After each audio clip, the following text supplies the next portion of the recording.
Good morning and welcome to the Alphas Academy. Today we're going to be looking at circular measure or circle geometry. So without wasting much of your time, let me dive straight into our topic. Now, our main objectives, we'll be looking at parts of a circle, double angle theorem, same arc theorem, diameter angle theorem, and the likes until we finish those objectives. So I'm going to be as quick as possible. I want to hit maybe 10 to 15 minutes in this lesson so that doesn't get boring at any given point in time. So parts of a circle, we like to first of all draw a circle and see how it would look like. So this is our circle, and let me make it a little bit bigger. Okay, all right, so this is our circle. See, this is a circle, and if this is our circle, now we are first of all required to know the diameter. That's the first obvious thing that we're required to know when it comes to a circle. We need to know the diameter. Now that line that I've just drawn there, this line, this one that I've removed here, this one, it's what we call the diameter. Now the diameter divides the shape or circle into two equal parts. It divides the circle into two equal parts. So I'm going to label it green like that, and then I'm going to draw another line here to mention or to label our parts of a circle that we've just came up with. We've got, of course, we can say that we've got two segments here. So this is the lower segment, that is the upper segment, right? This is the lower segment, and then the one that is here, that's the upper segment, right? We've got the upper segment, right? This is the upper segment. Now if we've got these two, we can now play with our diameter. If we are to move our diameter downwards like that, you would find that this lower part or the lower segment, it reduces in size. When it reduces in size, we call it the minor segment. This one, the upper segment, it increases in size, so we call it the major segment. We've got two segments there that we've just labeled, but there shall come a time when you realize that a diameter is simply a special type of a chord, right? The diameter is simply a special type of a chord. How so? If we look here, we find that if we put our diameter like that, if we put our diameter and try and name that diameter, we'll find that the diameter will have now been called what? The chord, right? The new name is the chord. So this is what we call the chord. That green line that is on top there, it is the chord. That is the spelling of the chord. A chord also divides a circle into two parts, but doesn't divide the circle into two equal parts. It divides the circle into segments, right? Namely the major and the minor segment. If you can look here, this part is the minor segment because it is the smaller segment that is left after moving the diameter upwards, and then this whole part is the major segment. Now once we know that, we are home and dry. One other thing that we need to know about parts of a circle, if we have a line that just touches a circle, a line that touches a circle is known as a tangent, right? So wherever you go, if you're asked what is a tangent is a line that just touches the circle. That's a tangent. Now we know what a tangent is. I want to show you what a sector is. Now a circle can be divided into sectors, right? Imagine in orange, right? You're eating an orange and then someone asks for a piece of that orange. What do? You simply cut that orange into a minor segment. So this a minor sector, or some sort of a sector that you can give that person. So I'm going to draw, or let me duplicate this one so that you can see. Let me duplicate that line so that I can somehow make a segment, right?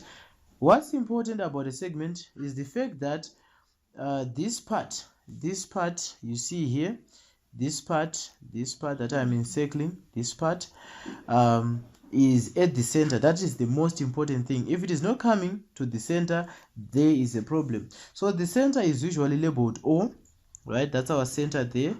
We've got our center O. Now this part is what we call a minor sector. This part is a minor sector, then the remaining part is the major sector. So we've talked about parts of a circle. Now let me move on to the more important stuff according to our objectives. Now the second objective is the double angle theorem. Now if we are talking about the double angle theorem, what we are simply saying is that there's a circle. That's the first thing, right? So we're going to draw a circle there, right? We've got our circle, and when we've got our circle like that, we can now freely draw lines, right? Lines to the center of the circle like that, and then you can try and move that one a bit like that, and then try and draw another line here to the center of the circle again, and then we can come back to that line here.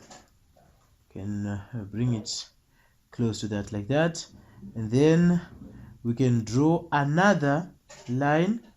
Now this line is a bit special because it is going to the circumference. I didn't talk about the circumference.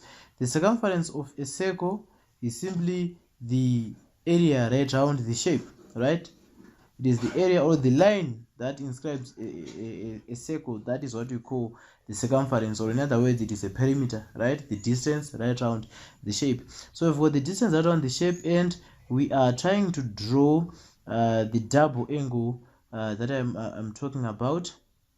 So we've got that one, and we are saying, all right, let me try and draw that one like that, and then we are saying that this is our shape, right? This is our shape. I apologize for the lack of neatness here, but I think it looks fine, right? When we are saying that it is a double angle, right? When you're saying that it is a double angle, you find that we are simply saying there's an angle here, right? And then there's an angle where? There's an angle there. So I'm going to try to be as neat as possible. There are two angles there. If you can look closely, right? There's this angle, then there's that angle. Now this angle, if that angle is A, right? If that angle is A, for example, that angle is A, right? If that angle is A, for example, the angle below that will be what? Will be 2 times A, right? That is the law. The law states that for every angle, or for every angles that are subtended by the same arc, where one has got its apex on the circumference and the other one has got its apex on the center. My apologies, I forgot to put O here. So there's an O again, right? There is an O here. So we are saying that if there are two angles, one is subtended at the circumference and the other one is subtended at the first one is subtended at the what? By the same arc, but the apex is at the circumference, and the other one is subtended by also the same arc where the apex is on the center. These angles are said to be double angles, where if A is this upper angle, then B is what? Then the other angle is what? 2 times A. So we can put 2 times A here. That is the other angle. So if it's 2 times A is what? 2A, isn't it? So that's our answer there. For double angles, the one that is at the circumference is what? Is divided by 2, the one that is at the center. So it's as simple as that. If this is 50 degrees, then this is 100 degrees. If that is let's say 65 degrees, this is 130 degrees. That is how it works. So let me move on to the next part of this. I said it earlier on, I want to save your time. I do not want to eat much of your time. We look at the same arc theorem. Now when you're looking at the same arc theorem, we are looking at a basic circle as I had drawn earlier on. Now on our basic circle, like that, we can draw the what? The sticks. I would like to call them sticks here.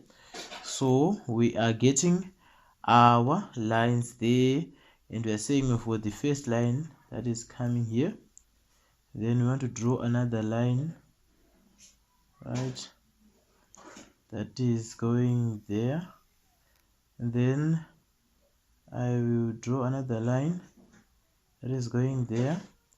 Okay, let me draw another one. Okay, I will shift it up a bit so that it touches exactly where I want it to. Now if you look closely here, you will find that let me put different colors for these lines. Okay, I've chosen that one and that one again, so it looks like that. And as you can see, these are what we call apexes, right? This part where it's an anchor on my PC, that is what we call an apex. That is also an apex. Now for these two apexes, what we are saying is that we are concerned about where these two circles, where these two lines are putting their legs on. If we are talking about legs, we are simply saying that if you look at this stick, this is its leg, right? The foot of that stick. We look at the other stick, this is its leg, this stick is that leg, and this one is that leg as well. So if we know where the legs are, our concern is to identify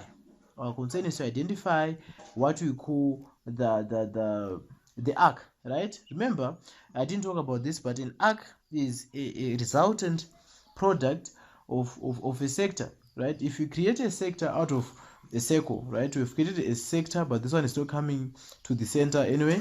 But I'm talking about this part from this angle. If you can follow with my cursor to that angle, that is what we call the arc. So if you're saying these are angles subtended by the same arc, we are saying we can put a stick like this, and then we see that this is an angle that is subtended by the same arc. Now if you have seen that, we are saying that if this part of if this part here, right, is 60 degrees, that part is also 60 degrees. Why? Because we are saying that these are angles subtended by the same arc. So this is a general law. If one angle is x degrees, the other one is also x degrees if they are subtended by the same arc.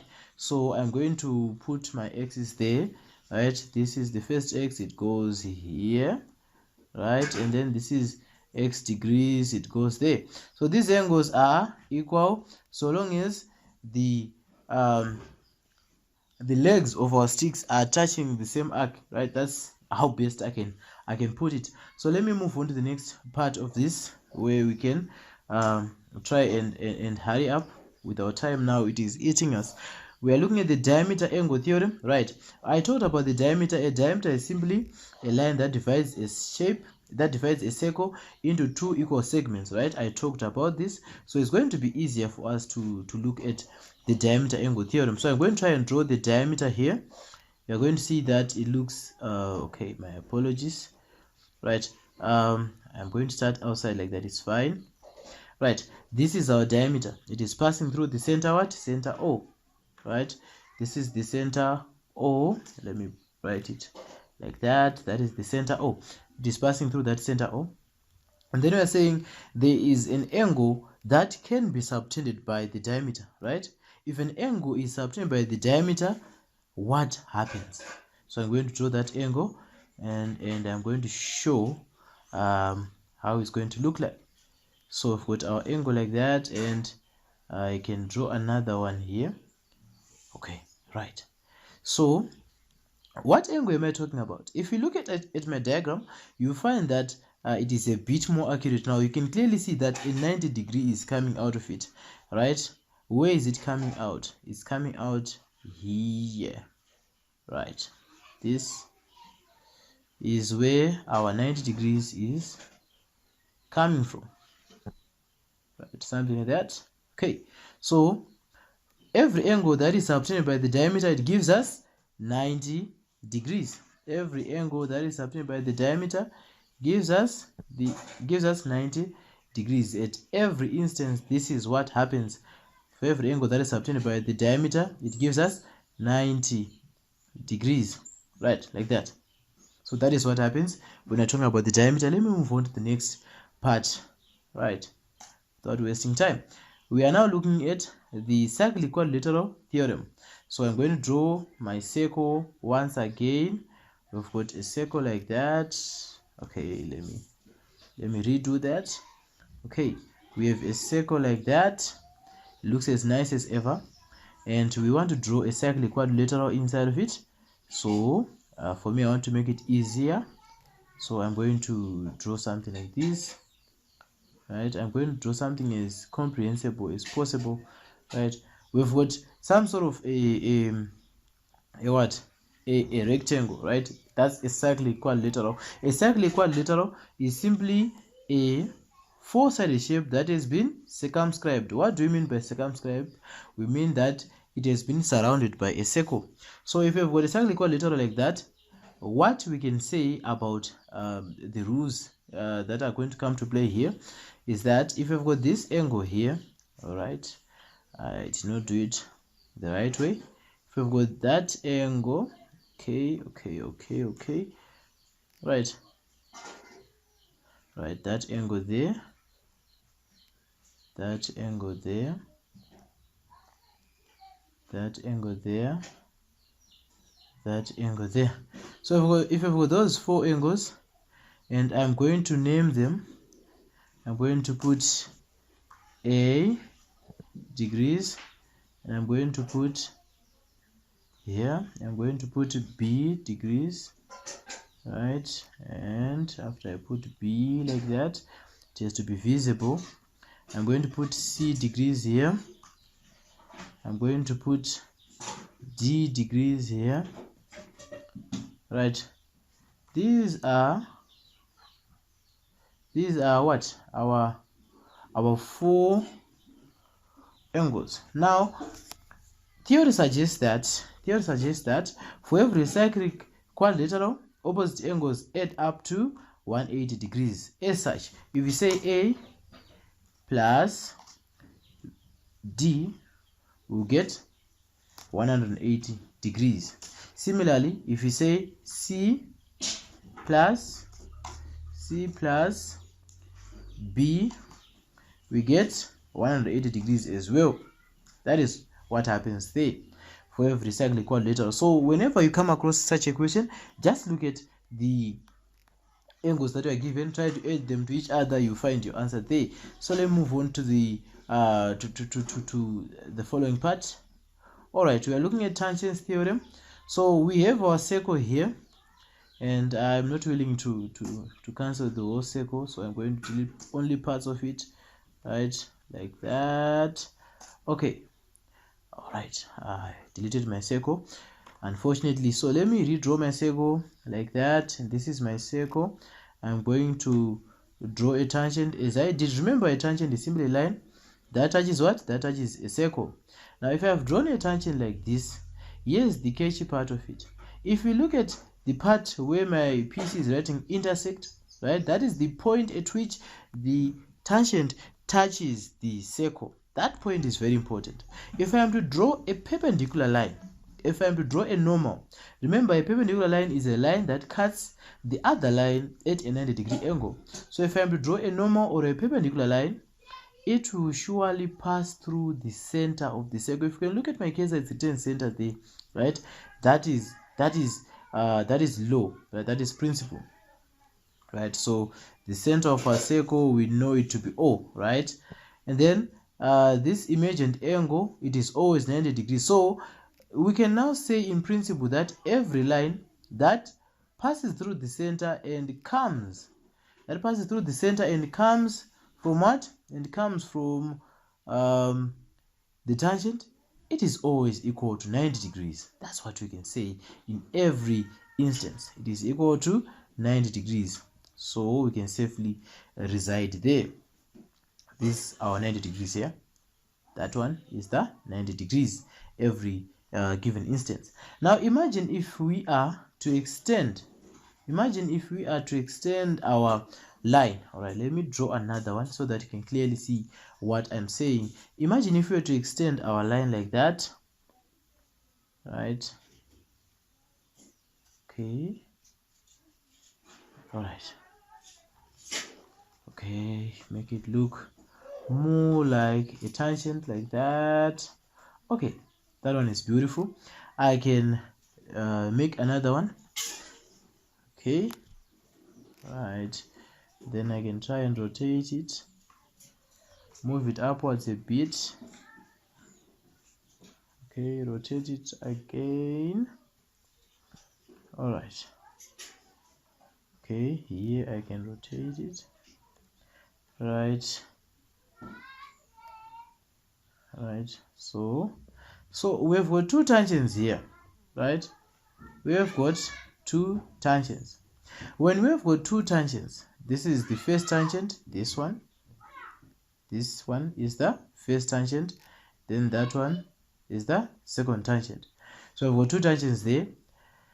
We can draw another line, right? We can draw another line here, another normal here, and you see that it will pass through the center, and it will make a 90-degree angle as well.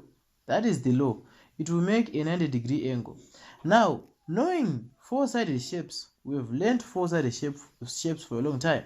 Now, knowing four-sided shapes, if this is 90 degrees, this part is 90 degrees, and that part is 90 degrees, it simply means if we are going to put two other angles, remember four-sided shapes add up to 180 degrees, right? That's principle. So we've got this one here, that angle there, and then we've got that angle here, right? These opposite angles, let me name them. These opposite angles, namely A and B. These opposite angles, they add up to what? To 180 degrees in every instance. They add up to 180 degrees. So long as these are tangents, they add up to 180 degrees every single time. So these are the 6 laws of circle geometry. Now I'm going to look at area of a circumscribed okay, let me revisit that. Area of a circumscribed triangle, not a circumscribed circle. It is a circumscribed triangle. That is what we're going to be looking at. Area of a circumscribed triangle. Now, we are going to remove this and try and draw a circle and a triangle in it. Remember, when I said circumscribed, I said it simply means that there's something that is surrounded by a circle. So if it is a circumscribed triangle, it is simply a triangle that is inside a circle. So we've got a circle like that. Then let's draw a triangle here. Let's draw our triangle. Okay. Alright, a triangle has got 3 sides. So I'm going to draw our triangle here. And I'm going to move it. I'm going to move our triangle to where we want it to be. Draw it a bit bigger, like that. Get it down like that. Now this is a triangle, right? This is how it would generally look like. But imagine if our triangle was coming from our center, right? I'm going to try and adjust it so that it comes from our center. Okay, our triangle is going to be a bit distorted, but I apologize for that. Okay. All right. Now that is our triangle here. Right, we've drawn a triangle, and we are saying that this is the center O. As long as our triangle is coming from the center O, or as long as our triangle has got one of its apexes on the center O, we can rest knowing that the area of that triangle is simply half r squared theta. Now I'm going to put my r's there so that you get what I mean by r. Right, there's another r here, like that, and yes, that's my r there. And then that's my, by r, I think we all know what that means. It means radius, right? I'm going to show my angle here. My angle, all right, looks funny, but it is the best angle that I've ever seen. We've got an angle there, and we are going to write theta, right? Angle theta or angle x is fine, right? We can write angle x like that, and we write it like that. So area of that triangle is equal to what? Area of that triangle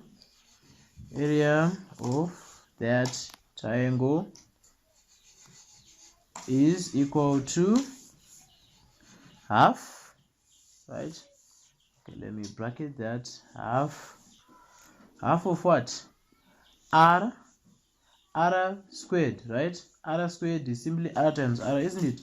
So I'm going to write r times times r, right? We've got something that looks like that. Okay, let me use star for my times. R times r, so half r times r, or half r squared sine x, right? Half r squared sine x. That's how we find our area. Now, one thing that we should always have in mind is that calculate